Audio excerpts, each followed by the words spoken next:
Solo levelling के बिल्कुल नए एपिसोड पर आप सभी का एक बार फिर से स्वागत है। तो आज हम लोग बात करने वाले हैं Solo Leveling season 2 episode number 20 के बारे में। जेजू आइलैंड का रेड अपने आखिरी पड़ाव में था। कोरियन हंटर्स एंड्स के रानी को मारने में कामयाब हो गए थे। सब कुछ बिल्कुल प्लान मुताबिक चल रहा था, लेकिन यह तूफान के आने का पहले का शांति था। अचानक से टीम चार्ली के साथ कांटेक्ट कट हो जाता है और उसके साथ साथ जैमिंग सिग्नल्स भी काम करना बंद कर देते। सभी एंड्स वापस से टर्न्स के अंदर जा रहे थे। कोरियन हंटर्स जैसे ही बाहर निकलने की कोशिश कर ही रहे थे, तभी अचानक से एक बहुत ही ज्यादा खतरनाक मॉन्स्टर उन लोगों के सामने आ जाता। वो मॉन्स्टर इतना ज्यादा ताकतवर था कि कोरियन हंटर्स उसके सामने कुछ भी नहीं कर पाए और पलक झपकते ही सारे के सारे कोरियन हंटर्स बहुत ही बुरी तरीके से चोटिल हो जाते हैं। मिन ब्यूंग जब अपने टीममेट्स को हील करने जा ही रहा था, तभी अचानक से वो मॉन्स्टर मिन ब्यूंग को नोटिस कर लेता है और इसके बाद वो मॉन्स्टर अपना हाथ मिन ब्यूंग के छाती के आर पार कर देता है। मिन ब्यूंग अपना आखिरी सांस लेकर कहता है, यू नो, यहाँ से भाग जाओ। ये कहते ही मिन ब्यूंग अपना आखिरी सांस लेता है, लेकिन तभी अचानक से वो मिन ब्यूंग का खून चूसने लगता है, जो देखकर यहाँ पर सभी के सभी बहुत ही ज्यादा हैरान हो जाते हैं। ये देखकर बाइकिनो अपना आपा खो देता और उस मॉन्स्टर के ऊपर जैसे हमला करने चाहता, वो मॉन्स्टर बाइकिनो का गला पकड़ लेता और कहता है,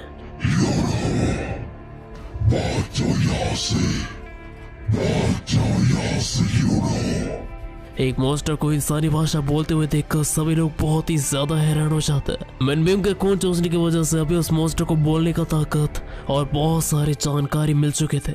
इसके बाद वो मॉन्स्टर कहता, तुम सभी बहुत ही ज्यादा कमजोर हो। हमारी रानी को तो तुम लोगों ने मार दिया। बताओ तुम्हारा राजा कौन है? वो मॉन्स्टर सभी की तरफ अपना नजर घुमाता है, लेकिन उसे किंग जितना कोई पावरफुल नहीं दिखता। तब अचानक से उसे बाहर से किसी ताकतवर आदमी का प्रेजेंस नोटिस होता है और वो तुरंत बाइकिनो को वहां पर छोड़कर बाहर चला जाता।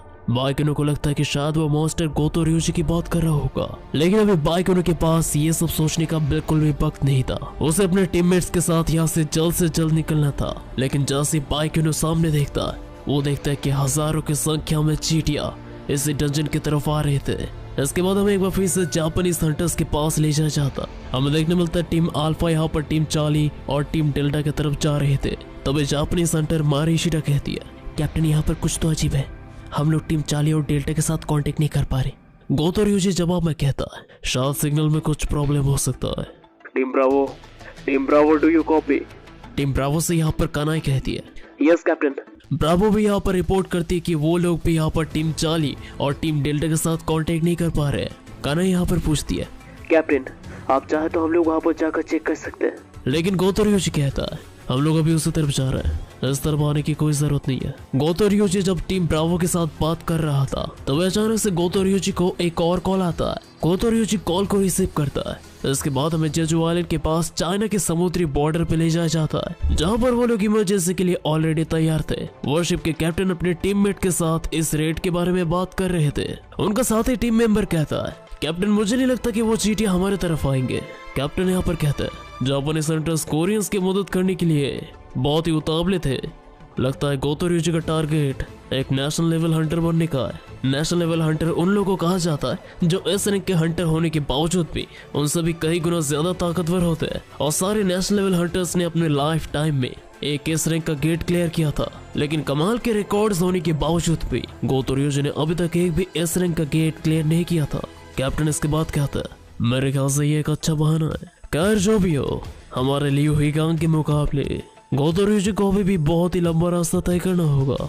अगर तुम्हें लियू हिगांग को कभी एक्शन में देखने का मौका मिले, तो तुम सबको समझ जाओगे कि मैं किस बारे में बात कर रहा हूँ। लेकिन एक बात तो तय है, इस रेड में कोई ना कोई तो अपने मुंह के बल जरूर गिरेगा।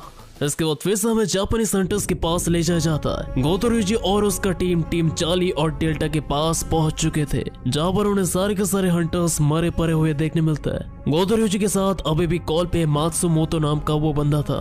वो गोतो रियोशी को रिपोर्ट करने के लिए कहता है। गोतो रियोशी कहता है कि उसके कुछ टीम मेंबर्स मारे जा चुके हैं। मात्सुमोतो जवाब में कहता है, लेकिन हमने तो इसके लिए तैयारी की थी। गोतो रियोशी कहता है, वो लोग मारे गए, इसका मतलब वो लोग कमजोर थे। मात्सुमोतो कहता है, लगता है तुम अभी तक नहीं बदले रियोशी। खैर जो भी हो, जब तक तुम हमारे पास हो तब तक ये उतनी भी बड़ी बात नहीं है। वैसे साउथ कोरियन हंटर्स कोइन के साथ लड़ रहे होंगे। गोतोरियोजी कहता है कि कुछ ही देर पहले उसे रिपोर्ट मिला था कि जैमिंग सिग्नल्स यहाँ पर काम नहीं कर रहे और सारे के सारे चींटियां एक बार फिर से डेजर्ट की तरफ जा रहे हैं। मात्सुमोतो यहाँ पर पूछता है, वैसे तुम्हें क्या लगता है साउथ कोरियन हंटर्स का जिंदा रहने का कितना चांस है? गोतोरियोजी कहता है, मेरे ख्याल से उन लोगों का जिंदा रहने का चांस 0% है। यह सुनकर मात्सुमोतो कहता है, जापानीज हंटर्स के तमाम कोशिशों के बाद भी कोरियन हंटर्स की नाकामी की वजह से जापानीज हंटर्स को वापस लौटना पड़ा। यह रिपोर्ट प्रेस को बहुत ही ज्यादा पसंद आएगा और हमारा साउथ कोरियन हंटर्स को खत्म करने का गोल भी पूरा हो गया। मात्सुमोतो गोतोरियोजी को वहां से रिट्रीट करने के लिए कहता है। वो दोनों जैसे ही वहां से जाने वाले थे तभी अचानक से वही मॉन्स्टर गोतोरियोजी के ऊपर बहुत ही जोर से हमला करता है। गोतोरियोजी यहाँ पर अपने आप को जरूर बचा लेता है, लेकिन मारी इशिडा का सर यहाँ पर दर्द से अलग हो जाता है। गोतोरियोजी तुरंत मिनोरू को टीम ब्रावो के पास जाने के लिए कहता है। वो समझ गया था कि ये बाकी चींटियों से कई गुना ज्यादा ताकतवर है। इसके बाद वो मॉन्स्टर गोतोरियोजी से पूछता है,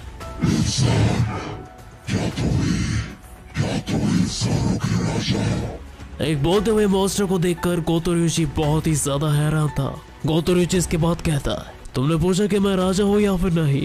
बेशक मैं ही वो राजा हूँ। ये सुनते ही वो मॉन्स्टर एक बहुत ही जोर से रोर करता है और गोतोरियोजी उसका मैजिक एनर्जी सेंस करके ही बहुत ही ज्यादा हैरान हो जाता है।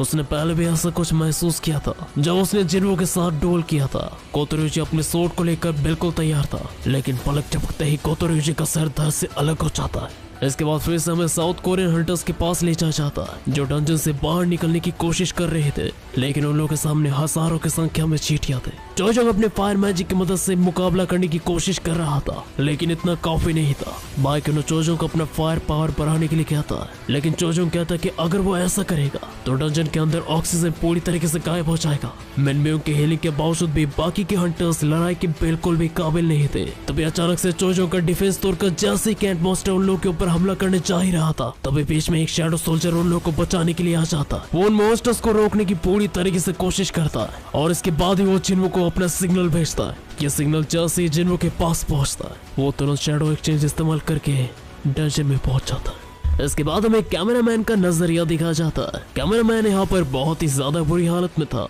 कैमरामैन यहाँ पर बोलने लगता है, मुझे विश्वास नहीं हो रहा कि मैंने आते वक्त सिर्फ उन्हें पूछा कि आपने खाना खाया या फिर नहीं। अगर मुझे पता होता कि मैं यहाँ पर इस तरीके से मरूंगा। एक चींटी बहुत ही तेजी से कैमरामैन की तरफ जा रहा था, लेकिन तभी वहाँ पर इग्रिस अपीयर होता है और वो सिर्फ एक ही बात से उस चींटी को खत्म कर देता है। इसके बाद हमें कोरिया के ब्रॉडकास्ट चैनल के ऑफिस में ले जाया जाता है। लाइव को यहाँ पर फिलहाल के लिए बंद कर दिया गया था। किसी को विश्वास नहीं हो रहा था कि साउथ कोरियन हंटर्स सिर्फ एक चींटी के सामने हार गए। व्यूअर्स के कॉल्स यहाँ पर लगातार आ रहे थे, लेकिन तभी अचानक से हंटर्स संग जिन्वो को स्क्रीन के सामने देखकर वो सभी बहुत ही ज्यादा हैरान हो जाते हैं। एक बार फिर से वो लोग लाइव जाने का डिसाइड करते हैं, लेकिन अभी उन लोगों के सामने एक मुश्किल था। अगर वो लोग अभी लाइव जाते हैं तो वो लोग एडिटिंग वगैरह का काम यहाँ पर कुछ भी नहीं कर पाएंगे, लेकिन इसके बावजूद भी यहाँ पर चीफ लाइव जाने का डिसाइड करता है। सबका भरोसा भी संग जिन्वो के ऊपर था। एक बार फिर से हमें डंजन के अंदर ले जाया जाता, जहाँ पर जिन्वो ने अपने शैडो सोल्जर्स को समन किया था। आयरन यहाँ पर अपना स्किल प्रोवोकेशन इस्तेमाल करता है, जिसके बाद सारे के सारे चींटियां बहुत ही ज्यादा एग्रेसिव हो जाता है। इसके बाद जिन्वो डेमन किंग का डैगर निकालता है और सिर्फ एक ही झटके से वो सारे के सारे चींटियों को पूरी तरीके से खत्म कर देता है। ये देखकर माताओं बहुत ही ज्यादा हैरान हो जाता है, लेकिन यहाँ पर बाइकिनो कहता, मेरे ख्याल से अभी हम लोग अच्छे हाथों में।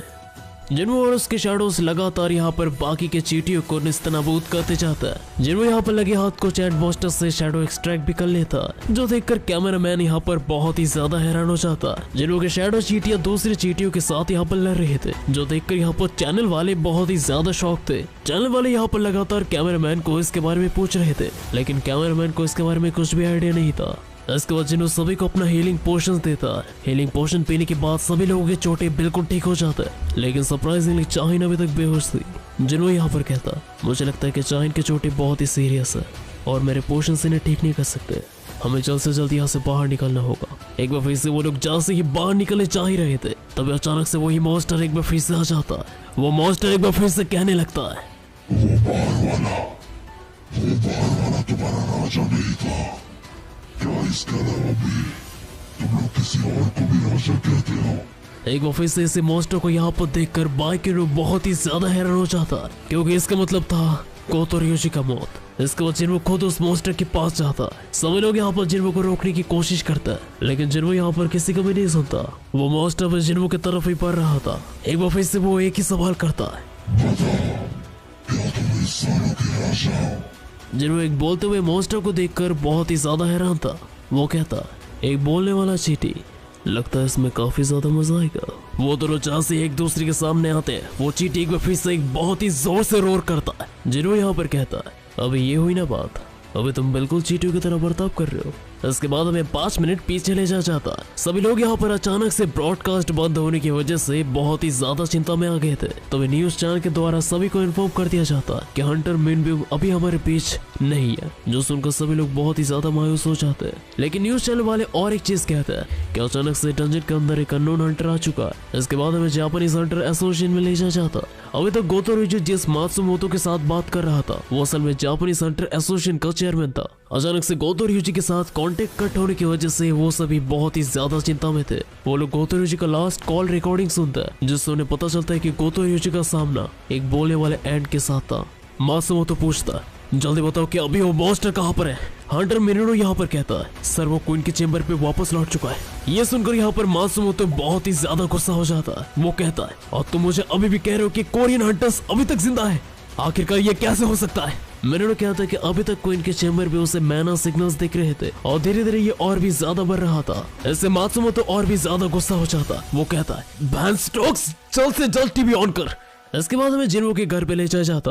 अचानक टीवी बंद होने की वजह से जिन्हो की माँ घरेलू नुस्खा ट्राई कर रही थी। तभी अचानक से आवाज सुनकर जिन्हा वहाँ पर आ जाती है। जिन्हा पूछती है कि जिन्हो कहाँ पर है। जिन्हो की माँ कहती है कि जिन्हो अभी भी किसी जरूरी काम से बाहर गया। जिन्हा यहाँ पर समझ आती है कि असल में जिन्हो का जरूरी काम क्या था। जिन्हा यहाँ पर तुरंत दरवाजा बंद करती है और अपने मोबाइल पे जेजो आइलैंड का स्ट्रीम प्ले करती है और लाइव देखने के बाद उसके आंखें खुले के खुले रह जाते हैं। इसके बाद हमें चेयरमैन गो के पास ले जाया जाता है। अचानक से जिन्हो के कमाल के एंट्री से वो काफी ज्यादा हाइप अप हो जाता है। वो इतना ज्यादा हाइप हो जाता है कि वो चेयर के हैंडल को ही तोड़ डालते हैं और कहता है, भैंसटोक ये तो संग चिन्हो है। इसके बाद फाइनली चक्कर हमें डंजन में ले जाया जाता है, जहाँ पर जिन्हो उस चींटी के बिल्कुल सामने था। वो मॉन्स्टर पूरी ताकत से जिन्हो के चेहरे पे एक बहुत ही जोर का पंच मारता है। पूरा जमीन यहाँ पर पूरी तरीके से टूट फूट जाता है। इस मुक्के का प्रेशर इतना ज्यादा था कि किसी को भी यहाँ पर कुछ टाइम के लिए कुछ भी नहीं दिखता। जो और बाइकिनों को लगा था कि जिन्होंने अपने एनिमी को अंडर एस्टिमेट किया, वो चींटी भी यहाँ पर कहने लगता है, तुम भी बाकियों की तरह बहुत ही ज्यादा कमजोर हो। लेकिन जैसे यहाँ पर धूल साफ होता है, हमें देखने मिलता है जिन्हो वही कि वही बिल्कुल सही सलामत था, जो देखकर यहाँ पर सभी लोग बहुत ही ज्यादा हैरान हो जाता है। जिन्हो अपने स्किल कमांडर टच को एक्टिवेट करता है और अपने हाथ में मैना कॉन्सेंट्रेट करने लगता है। वो मॉन्स्टर एक बार फिर से जैसे हमला करने की कोशिश करता है। जिन्हो बहुत ही तेजी के साथ उस मॉन्स्टर की मुंह पे बहुत ही जोर का पंच मारता है। सिर्फ एक ही पंच से वो मॉन्स्टर सीधे जाकर दीवार पे गिरता है। जिन्हो का ऐसा ताकत देखकर मा दोंगुक सभी को पूछता है, कोच बाइक, कोच चोई, क्या आपको लगता है कि संग जिन्हो एक मेस टाइप का हंटर है? बाइकिनो यहाँ पर कहता है, मैं जानता था कि संग जिन्हो स्ट्रॉन्ग है, लेकिन इतना स्ट्रॉन्ग ये मैं नहीं जानता था। वो मॉन्स्टर एक बार फिर से जिन्हो के सामने बहुत ही तेजी के साथ रोर करते हुए आ रहा था। जिन्हो अपने पहलेपन से समझ जाता कि उस मॉन्स्टर का खाल बहुत ही ज्यादा सख्त है। जिन्हो एक बार फिर से अपने हाथ में मैना कॉन्सेंट्रेट करने लगता है। वो मॉन्स्टर अपने दोनों हाथों की मदद से जिन्हो के ऊपर डबल अटैक करने की कोशिश करता है, लेकिन जिन्हो उसके इस हमले को बहुत ही आसानी से अपने एक ही हाथ से ब्लॉक करता है और एक बार फिर से उसे एक बहुत ही जोर का पंच मारता है। वो मॉन्स्टर अपने दूसरे हाथ से काउंटर करने की कोशिश करता है, लेकिन जिन्हो इसे बहुत ही इजीली डॉज करता है। जिन्हो अपने एक हाथ से उसके सर को रोक के रखता है और अपने दूसरे हाथ में वो मैना को एक बार फिर से कॉन्सेंट्रेट करने लगता है। दूसरी तरफ दोनों इस रैंकर्स के बीच ये बैटल देखकर कैमरामैन का हालत डर के मारे बहुत ही ज्यादा खराब हो चुका था। उसे समझ नहीं आ रहा था कि आखिरकार ये बंदा है कौन। And that's it for the Solo Leveling Season 2 episode number 20। तो एपिसोड आप लोगों को कैसा लगा जरूर से मेरे को ऑब्वियसली कमेंट करके बताओ। एंड हम लोग 100 के बहुत ही ज्यादा करीब है, तो आई होप कि तुम लोग बहुत ही जल्दी पूरा कर दोगे। तो मिलते हैं नए एपिसोड के साथ बहुत ही जल्दी।